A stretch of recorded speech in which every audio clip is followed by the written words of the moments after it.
Tingnan nyo naman ang pwesto ko. Saan dito? O talaga, di ba? Pwestong-pwesto na tong bahay ko eh.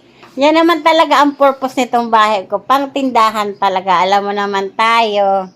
Kailangan talagang kumita. Ipasok muna natin kay mainit na sa taas. Ay!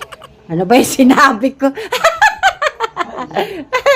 Ipasok muna natin kay mainit na sa labas.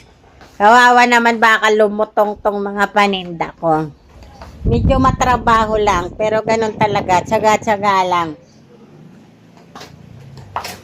Tsaga-tsaga talaga kung gusto mong kumita. Sa mga gustong bumili pa ng mga paninda ko, pwede na kayong pumasok dito sa loob.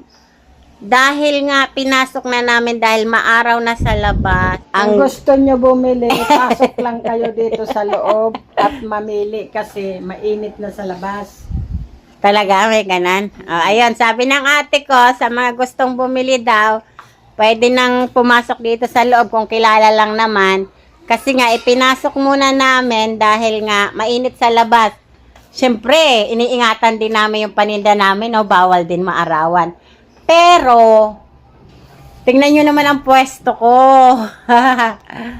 Diba?